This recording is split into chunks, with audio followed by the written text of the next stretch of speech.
Okay. Max Clark here. I'm a Georgist. This is the 103rd Henry George Daily Devotional on the weekdays where we're strong. I don't know what I'm saying. All right, we continue with this chapter 1 of Book 10, The Law of Human Progress. Chapter 1 is the insufficiency, or the current theory with its of human progress, its insufficiency.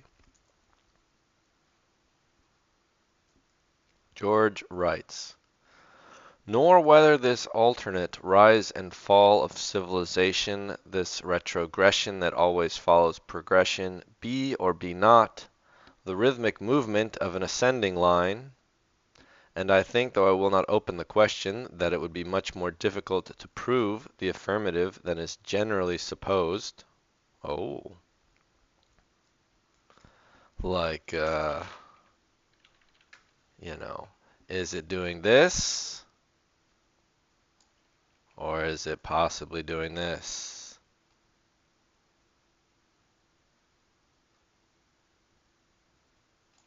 I don't know.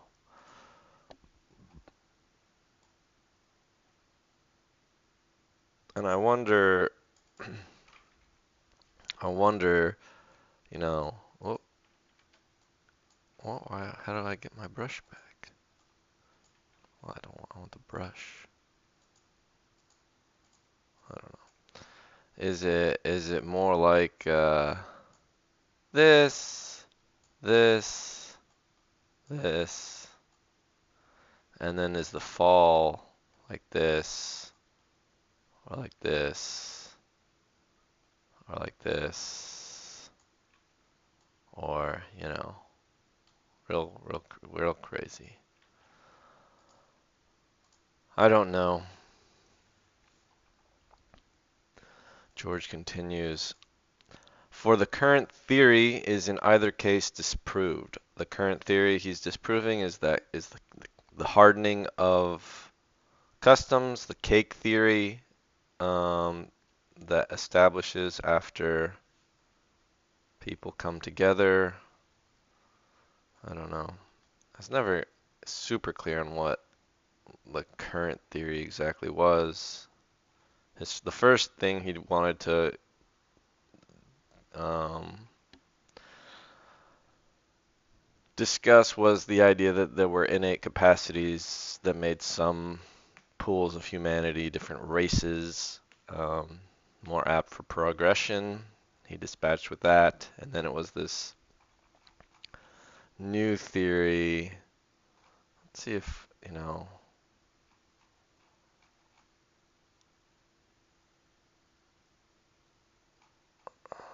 Walter Bagehot admits the force of this. The first thing necessary to civilized man is to tame him, to induce him to live in association with its fellows in some original law, and hence a body or cake of laws or customs grows up. It is intensified and extended by natural selection. So it's the mechanic. One of the mechanics or mechanisms is this natural selection, and this provides an advantage to other societies, but it gets thicker over time and prevents progress. Um,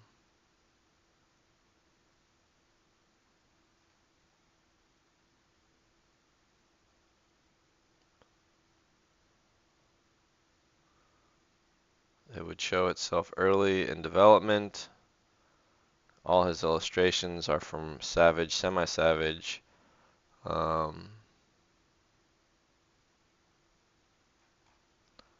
Okay.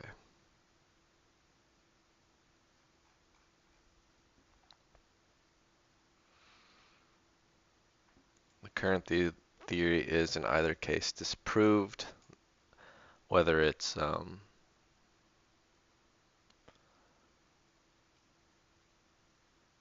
whether it is sort of on the net ascending or not. All right. George writes, civilizations have died and made no sign, and hard-won progress has been lost to the race forever. another thing, if any of you are interested in learning about the fall of civilization, um, here's a talk from Eric Klein when civilization collapsed, uh, about the collapse of the Bronze Age, which is funny because Jonathan Blow, Collapse of Civilization.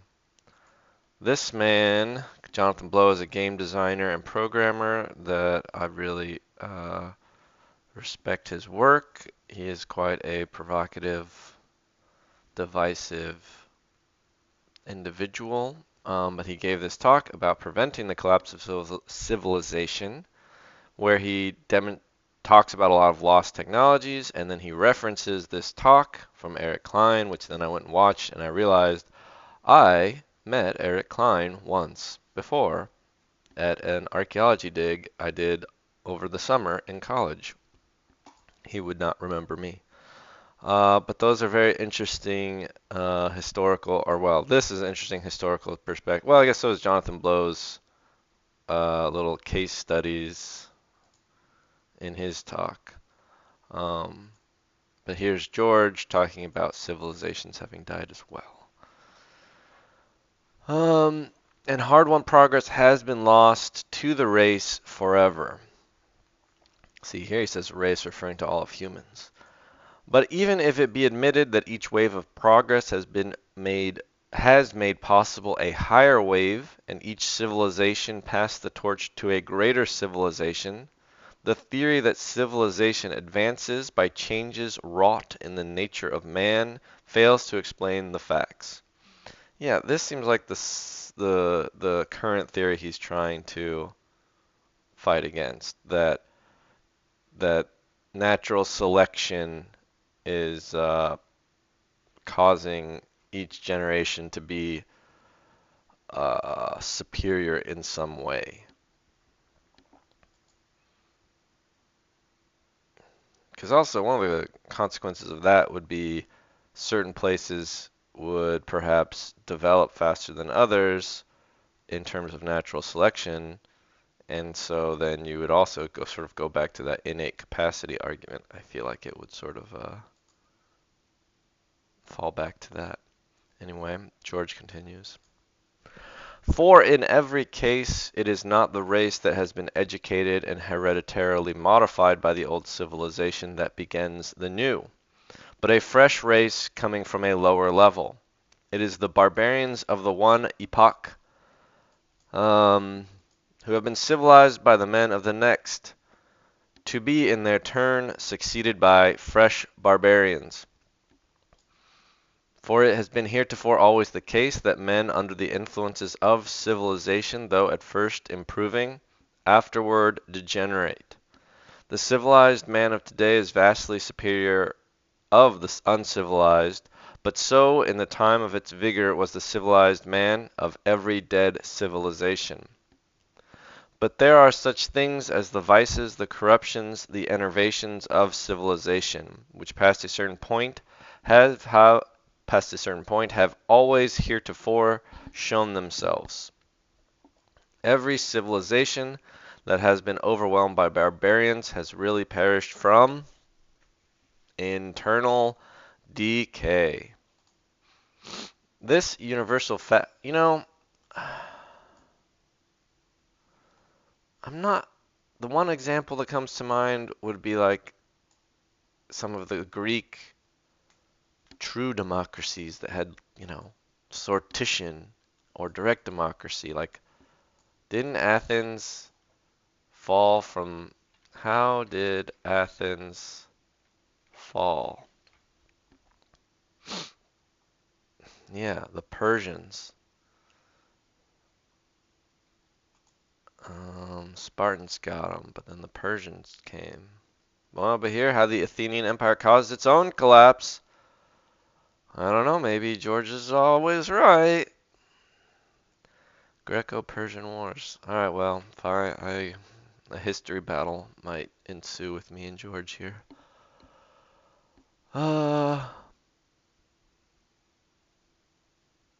Yeah, okay. So he's going to say every civilization has been overwhelmed, that has been overwhelmed barbarians has really perished from internal decay.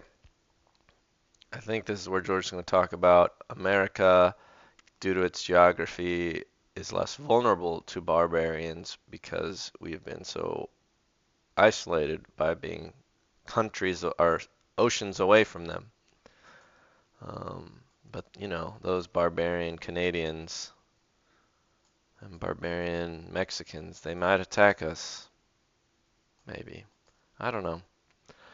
This universal fact, the moment, it's weird to think, I don't know. Sometimes it's weird to me that we don't have more antagonism with our border countries. Like,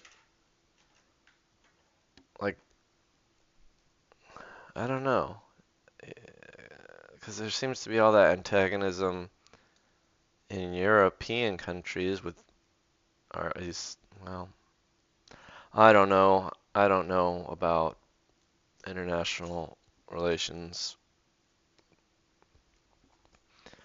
The universal fact, the moment that it is recognized, disposes of the theory that progress is by hereditary transmission.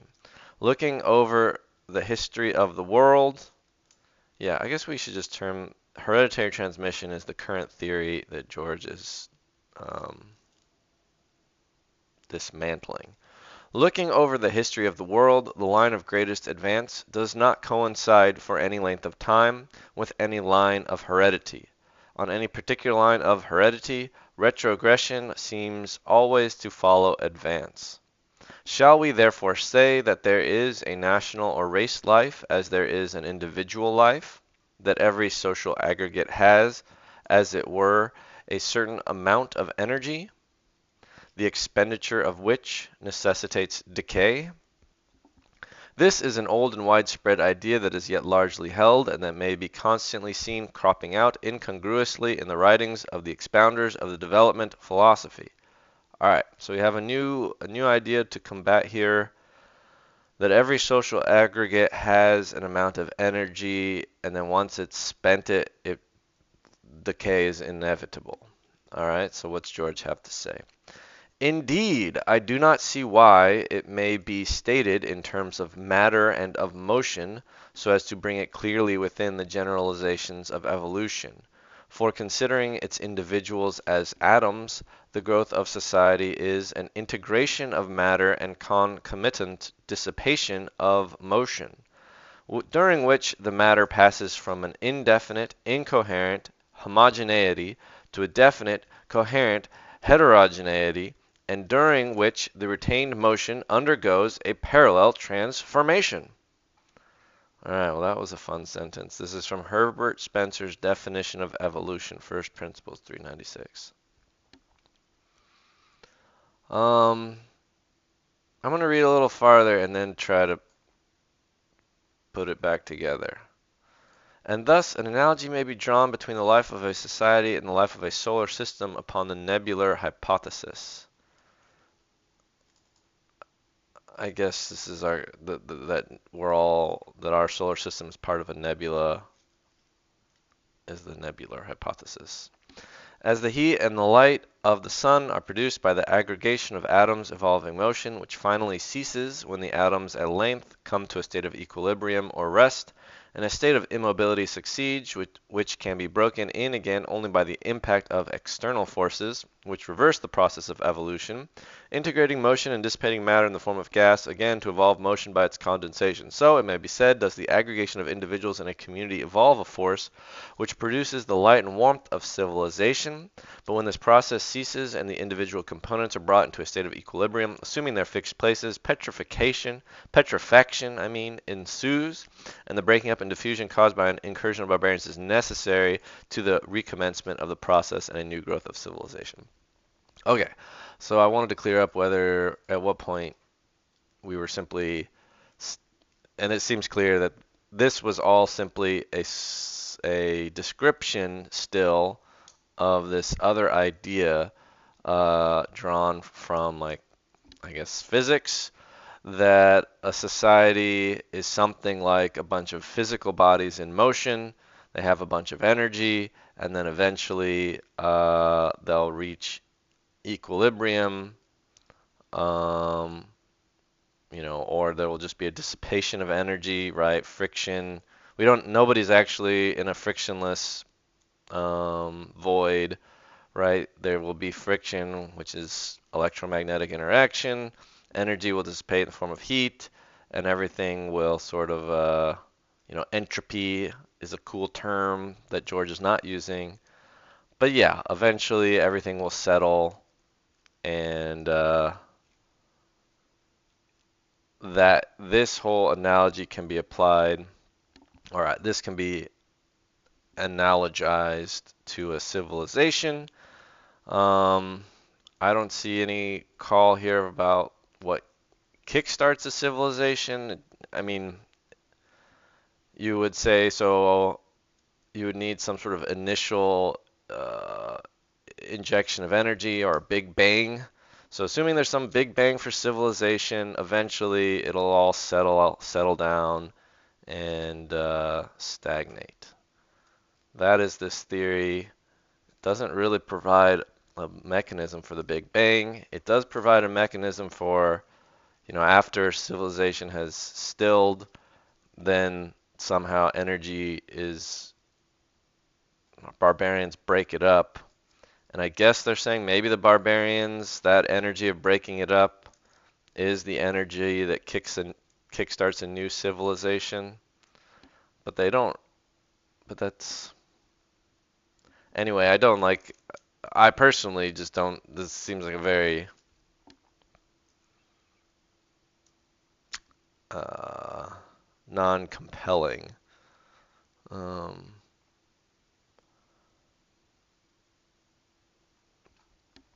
I guess I would say it does seem like a lot of cultural movements do get a lot of energy based off of the observed inequities of the present time, and then they gain power. Maybe some things are improved, and then the motion, the movement often gets. I don't know. These are such big ideas. It's like so hard to make sweeping principles. It's like you can describe a lot of movements and how they progressed over time. We'll just go back to let's see what George says. But analogies are the most dangerous modes of thought. They may connect resemblances and yet disguise or cover up the truth. Oh, doesn't like analogies. And all such analogies are superficial. While its members are constantly reproduced in all the fresh vigor of childhood, a community cannot grow old, as does a man, by the decay of its powers, while its aggregate force must be the sum of the forces of its individual components. A community cannot lose vital power unless the vital power of its components are lessened. Yet in both the common analogy which likens the life power of a nation to that of an individual, and in the one I have supposed, lurks the recognition of an obvious truth, the truth that the obstacles which finally bring progress to a halt are raised by the course of progress, that what has destroyed all previous civilizations has been the conditions produced by the growth of civilization itself. This is a truth which in the current philosophy is ignored, but it is a truth most pregnant. Any valid theory of human progress must account for it. So George is saying that there is something buried, not buried, but there's something inherent to progress of these civilizations and progress in general that seems to be the cause of its own downfall.